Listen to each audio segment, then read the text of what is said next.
Bonjour tout le monde, donc on se retrouve aujourd'hui devant une petite peinture qui est donc un 24 par 32 et donc on travaille sur un petit book. On travaille à l'huile,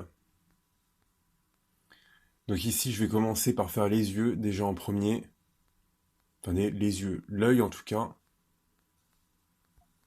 avec donc à l'intérieur la partie qui est foncée et ensuite la partie qui est un peu plus claire. Et je vais fondre le tout avec un petit pinceau légèrement rond.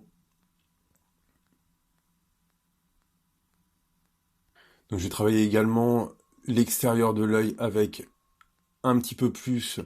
Là je suis avec un mélange donc de terre d'ombre brûlée, de noir et un peu de d'alizarine cramoisie. Ça c'est pour l'extérieur. Il y a un peu de blanc de titane également. Voilà, donc là on voit que je passe. J'ai terminé l'œil et donc je suis en train de faire les parties les plus foncées en fait.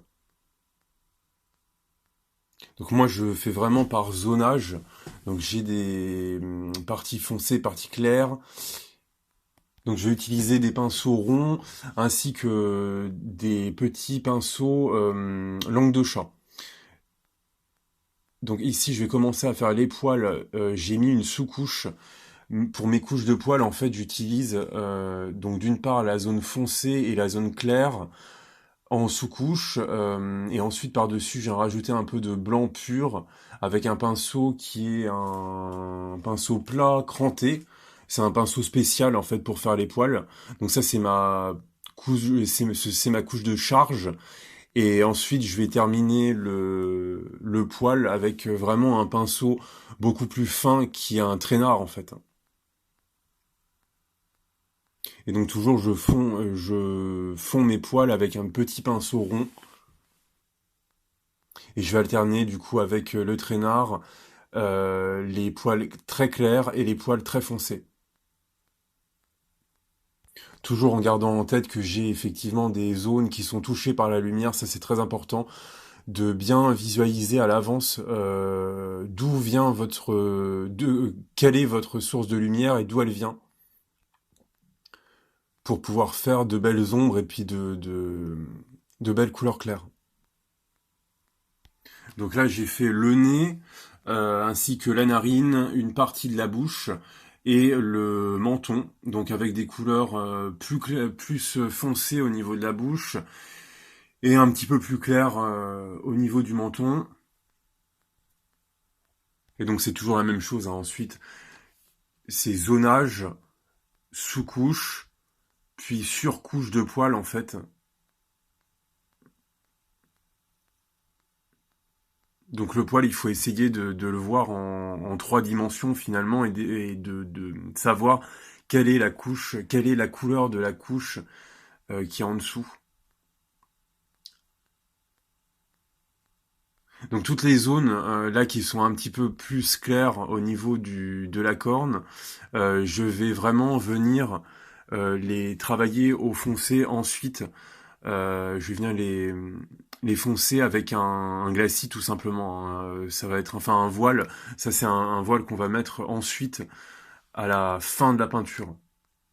Donc ici on voit que j'ai fait mon fond pour harmoniser en fait l'ensemble du tableau afin de voir si je suis bon en termes de valeur ou pas. Il faut toujours penser une peinture avec une harmonie colorée, c'est très important. Quitte à revenir en fait sur le sujet principal ensuite. Ici, j'avance sur les cornes. Ça va être un gros travail. Donc là, je passe vraiment avec des petits pinceaux très très fins. Et toujours pareil, je repère les ombres, donc les valeurs les plus foncées et les valeurs les plus claires. Et je les applique en fait sur le tableau. Je vérifie également la chroma. Donc tout ce qui est chromatique, c'est la couleur en fait, hein, tout simplement.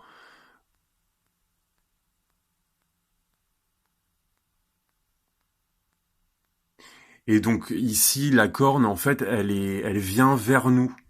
Donc il faut vraiment donner, c'est la zone finalement du tableau où il va y avoir le plus de détails. Et donc ici, je travaille vraiment mes ombres et mes lumières avec un pinceau langue de chat, et c'est un numéro 8 que j'utilise. Voilà, donc là, j'ai un peu avancé sur la corne hein, quand même parce que j'ai coupé, sinon la vidéo elle aurait duré 3 quarts d'heure. Donc toute cette partie-là hein, de la corne, elle sera également reprise ensuite avec des glacis. Et donc toujours, je vais du plus foncé vers la couleur la plus claire, toujours en vérifiant que je suis bon en termes de valeur et en termes de chroma hein, aussi. Mais le plus important, c'est vraiment les valeurs. Si les valeurs sont respectées par rapport à votre modèle, normalement ensuite vous n'aurez pas de problème avec la couleur. Quitte à même partir d'une grisaille et ensuite de la colorer avec des glacis, c'est quelque chose qu'on peut faire également. Après, il faut vraiment prendre son temps hein, sur ce genre de peinture. C'est vrai que c'est un peu long. Donc là, ici, j'attaque la partie inférieure du tableau.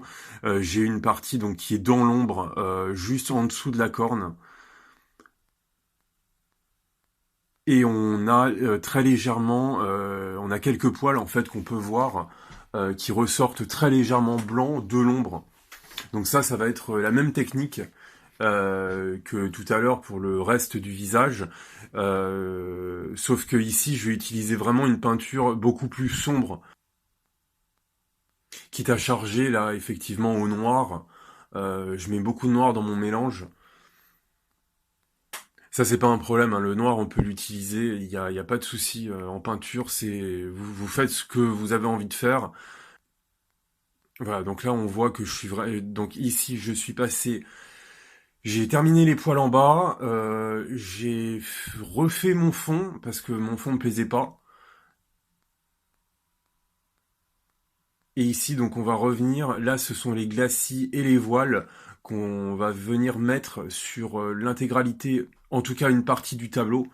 Ça, c'est toutes les zones où j'ai besoin effectivement soit de refaire des raccords en termes de chroma, donc c'est vraiment que la couleur, changer légèrement de couleur, ou alors je vais venir mettre des voiles pour si j'ai besoin de changer par exemple la valeur. Si j'ai besoin par exemple d'avoir un noir un peu plus profond à certains endroits, ou alors un blanc également un peu plus éclatant. Moi, quand je fais une peinture comme ça, en fait, je cherche pas à être forcément hyper réaliste. Euh, Mon objectif, c'est vraiment de m'amuser et de faire un tableau qui soit quand même un minimum crédible, qui ressemble un petit peu à la réalité, sans non plus être trop ressemblant. Moi, c'est ce que j'aime en tout cas. Et en fait, ce qui est intéressant vraiment avec la peinture à l'huile, donc moi ici j'ai peint ce tableau avec un médium liquin, donc c'est un médium alkyle en fait. Et ce qui est intéressant, c'est vraiment le nombre de couches qu'on peut mettre. On peut laisser sécher si on le souhaite, ou on peut travailler vraiment avec des glacis, donc dans le demi-frais. Et voici cette petite peinture que je viens de vernir. Bon, il y a les plis encore, hein. On voit que c'est une toile qui a été recyclée, avec les effets de glacis ici.